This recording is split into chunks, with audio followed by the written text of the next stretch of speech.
It's a strange time in Canada, guys. There's no doubt about that. We cover Question Period here live every day, and Question Period is coming back very soon. It's an exciting time.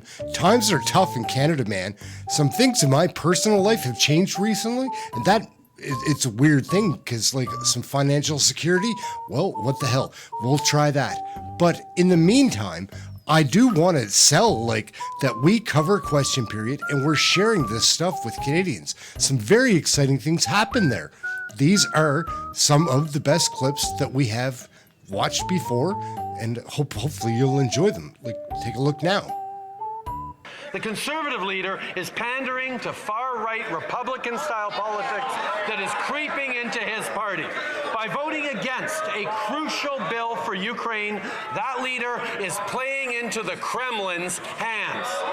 On this side of the House, without question, we will never back down in our support of Ukraine. Slava Ukraini! What the hell is Trudeau talking about? Why is he talking in that Russian tongue? Whatever. We're Canadian, bud. Mr. Speaker, the Prime Minister could not care less about Ukraine. He only cares about the fact that he's losing the carbon tax debate so badly that he would suggest that anyone who's against the carbon tax is against Ukraine. The exact opposite is true. He's not bringing in a free trade agreement with Ukraine. We already have a free trade agreement with Ukraine, which Conservatives initiated and he had no part in. So will the Prime Minister stop trying to distract from his losing debate on the carbon tax and on the suffering Canadians here at home, and finally take responsibility for all the misery he has caused? I know that the Leader of the Opposition hasn't had many other jobs other than an MP for the past... Is Trudeau shooting down the MP role? Like, it sounds like he's shooting down all MPs, like it's not a good job. About this.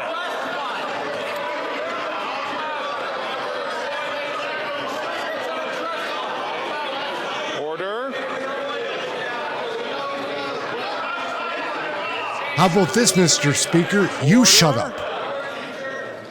The Honourable Prime Minister has 25 seconds left on the clock.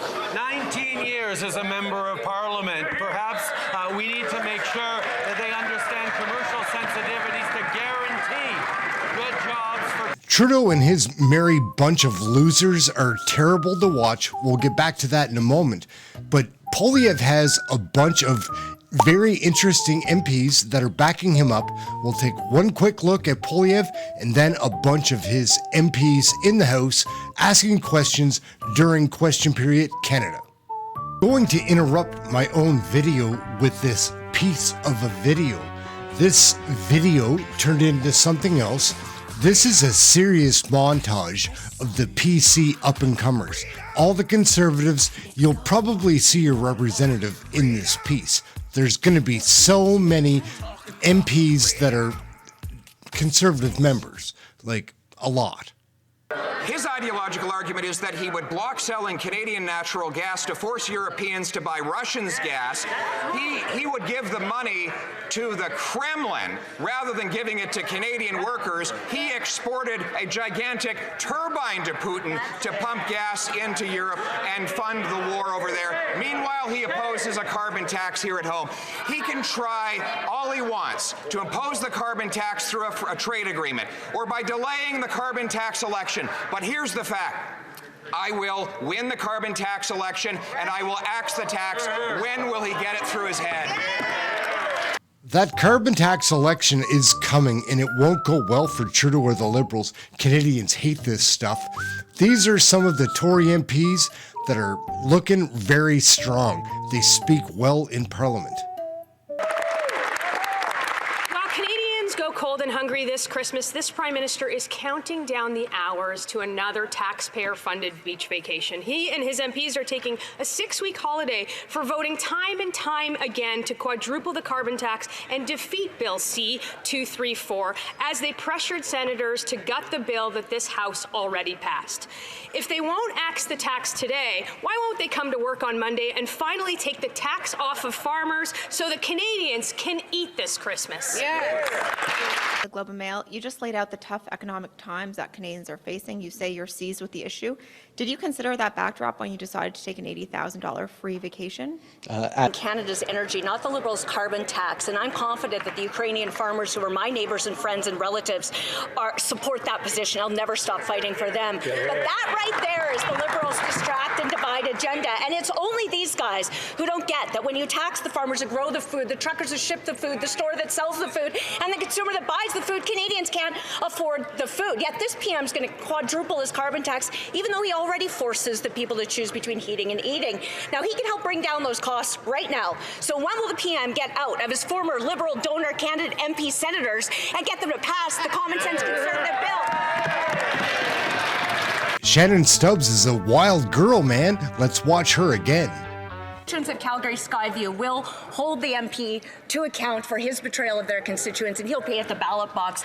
Bill C-50 is the top-down just transition that will end oil and gas in Canada in favor of dictator and U.S. oil. The NDP Liberals know it will kill 170,000 oil and gas jobs immediately and hurt 2.7 million Canadians working in transportation, construction, agriculture, manufacturing on top of it. It will make power and fuel prices skyrocket. The NDP Liberals also know it will hurt Indigenous and visible minority Canadians. The worst, it's never been more clear that Canadians cannot afford the colluding, costly cover-up coalition. More photo ops aren't going to help anyone here in Canada, Mr. Speaker. And what we won't do as a Conservative government is create two classes of Canadians like this Liberal NDP government did by giving 3% of Canadians in Atlantic Canada, where the Prime Minister's poll numbers were tanking, a break, while the rest of Canadians get absolutely nothing and have to freeze and starve in the dark. 2 million Canadians are visiting a food bank in a month. This in just a single month. This Prime Minister is not worth the cost after 8 years. Will they cancel their plan to quadruple their carbon tax in tomorrow's false hopes update? Yes or no? The message for any provincial premier is the same as the message for the Prime Minister. Take responsibility for the government spending, because it's driving inflation and making interest rates unaffordable for Canadians. The Bank of Canada says that all governments need to spend less than 2% in order to keep inflation under control.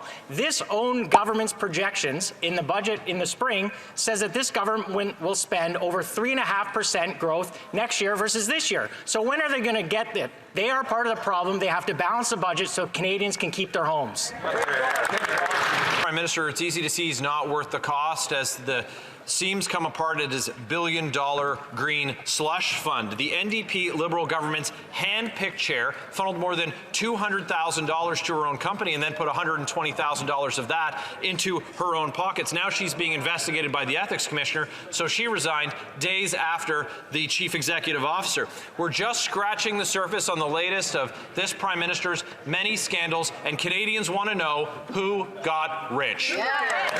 Revealed today shows that Can contractors submitted receipts to the government for a company that doesn't even exist. Wow. This investigation already includes allegations of identity theft, forged resumes, contractual theft, fraudulent billing, price fixing, and collusion in the creation of the $54 million ArriveCan app. How much worse can this boondoggle get? Simple question, which Liberal insiders got rich? Who got rich?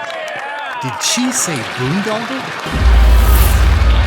Speaker, I know for a fact that farmers are asking that minister to axe the carbon tax. That PM promised that the Senate would be independent, but the actions this past week prove that that is a complete farce. We know he bullied his senators. The PM himself was on the phone over the weekend telling them they had to gut Bill C-234. The Prime Minister lied, and his minions continue to lie about it.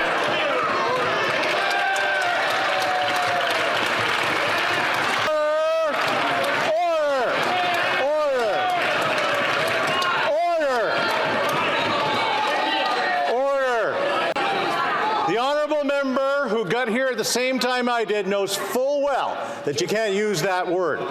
I would say the honourable member should retract that and apologize. The honourable member Battle River Crowfoot. Mr. Speaker, I will not apologize to that Prime Minister when he continues to lie about the carbon tax and the so-called independence of the Senate. I I'm asking the honourable member to apologize for the second time and retract that word.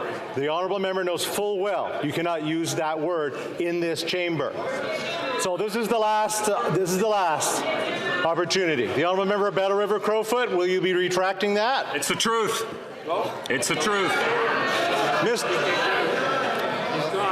I will not apologize to the Prime Minister, Mr. Speaker.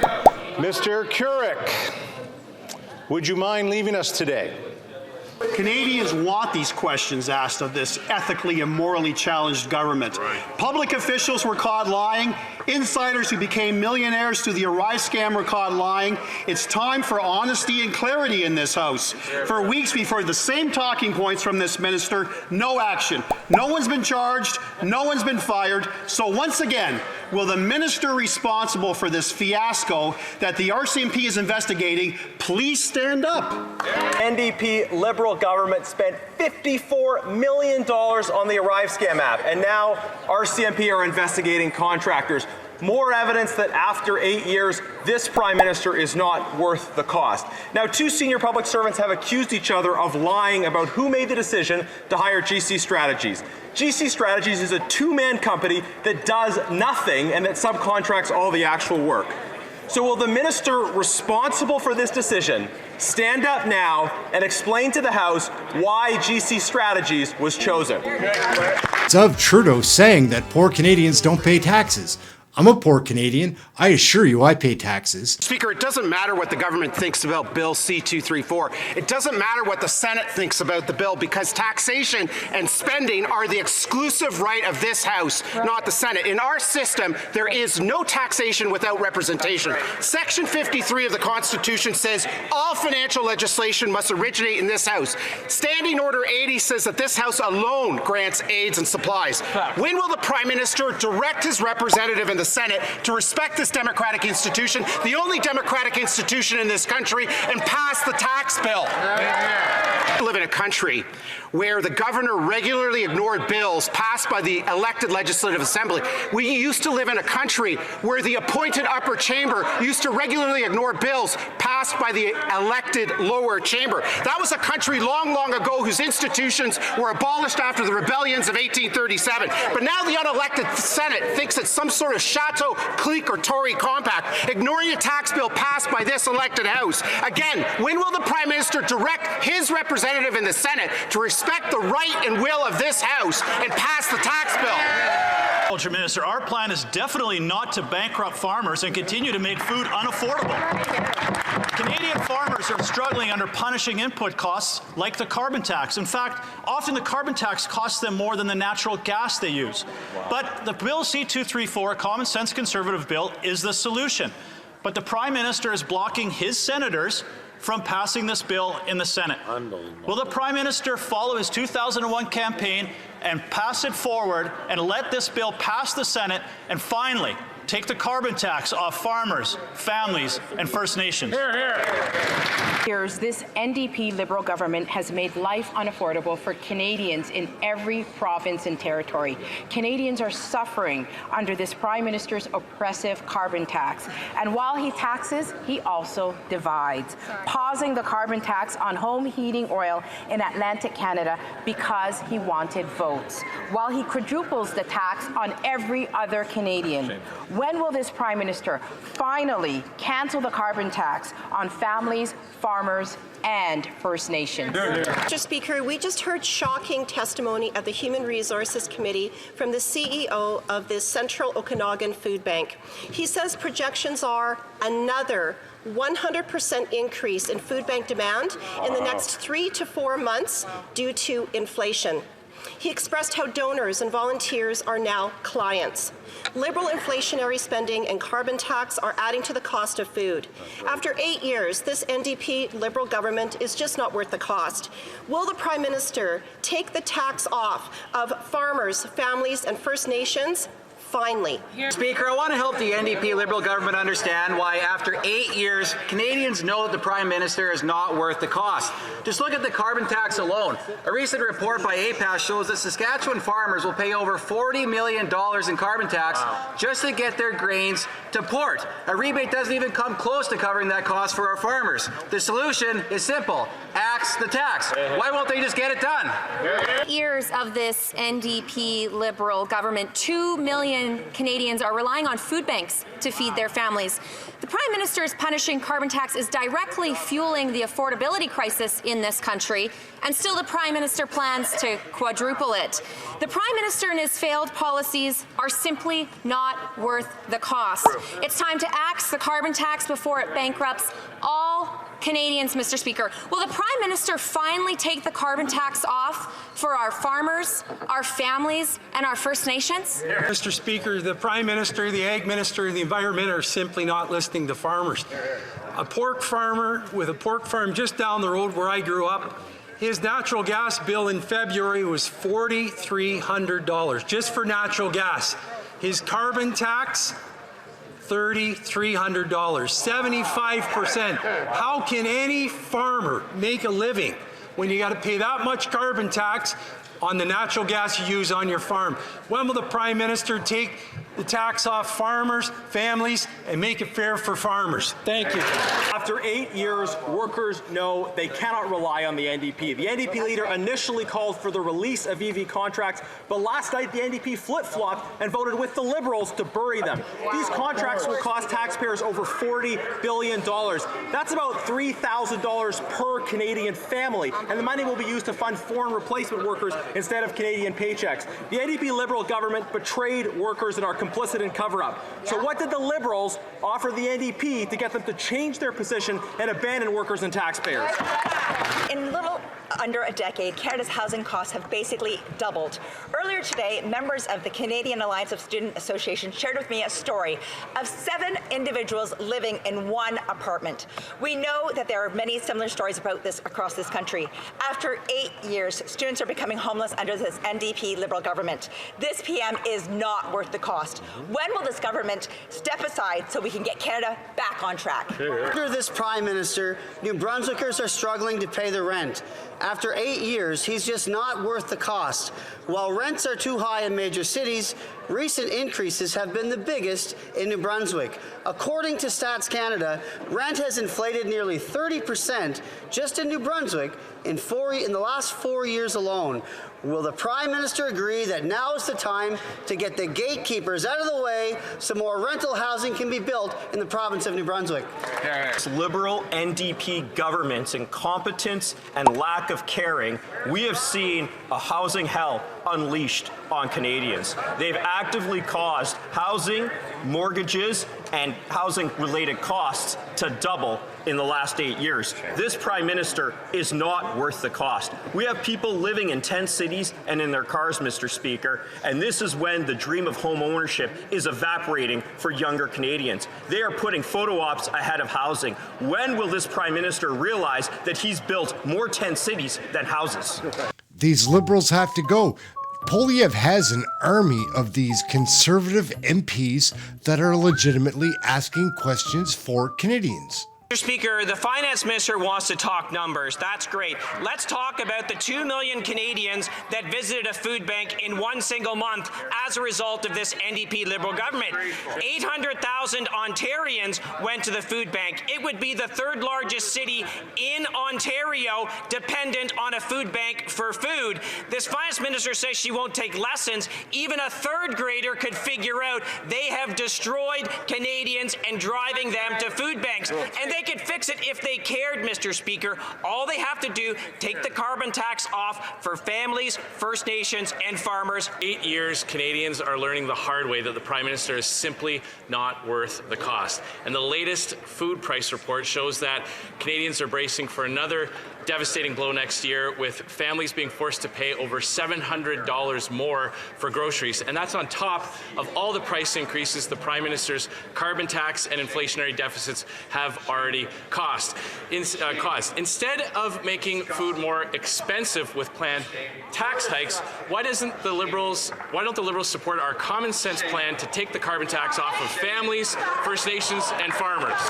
The report for 2024 revealed that Canadian families will have to pay roughly $700 more next year for groceries. Wow. Basic food staples like meat, vegetables, and baking goods will all increase 5 to 7%. Canadians, Mr. Speaker, cannot afford this. Rents are rising faster than wages for the first time in 60 years. Mr. Speaker, will this Prime Minister, for once in his political life, listen to Canadians and axe the carbon tax for businesses, for farmers, for First Nations, and for families for good? After 8 years, Canadians can't afford to eat because of this Prime Minister's carbon tax. A new report shows that a family of four pays $700 more next year on groceries. The Prime Minister had a chance to lower grocery bills by removing the carbon tax on farmers. But once again, he proved he is not worth the cost. The Prime Minister spent the weekend working to gut Bill C-234 to keep the carbon tax on. Will the Prime Minister finally listen to Canadians and take the carbon tax off of farmers, First Nations, and families? Speaker, Christmas is coming and Canadians are struggling to put food on the table. Since 2016, there's been an 82% increase in the number of workers in Ontario who are using food banks. Bill C-234 would have taken carbon tax off farmers, but this desperate Prime Minister has spent the weekend calling senators, pleading them to kill the bill. He's just not worth the cost. Will this Prime Minister listen to Canadians and take the carbon tax off farmers, First Nations, and families? Empty words from these Liberals won't fill empty stomachs in Nunavut. Kyra Killabuk, an Inuit woman, shares photos of current food prices in Nunavut on her social media. A can of Campbell's potato soup is $11. Wow. A medium box of Cheerios is $17. A small package of ham is $18. Wow. After 8 years, Nunavut knows that this Prime Minister is not worth the cost. Right. When will this Prime Minister scrap the carbon tax, finally listen to Canadians, and scrap the carbon tax on farmers, First Nations, and families? China's economic Cold War of taking over strategic industries in Canada has claimed another victim. After 8 years, this NDP Liberal government has turned a blind eye to this national security threat. First, China got the Prime Minister to fast-track their acquisition of Neo-Lithium and 3 other lithium companies. Now China is trying to buy Canada's only rare earth mining company, Vital Metals. That's right. China will take all the product to China, leaving Canadian firms without a supply. Yep. Will the Prime Minister invoke the Investment Canada Act now, review this deal, and protect Canadian resources? All right, we're going to reel it in, guys. That's a lot of fun clips of the issues that matter to Canadians. We'll see what is coming up in 2024 and how these Liberals, these liars, deal with Canadians. You know they don't want to answer questions or be responsible in any way. My name's Aaron. This is Question Period Canada. Like and subscribe. We're having fun learning about Canadian politics right here. We'll share it with you. Have something healthy to eat. Try to stay warm. Catch you next video.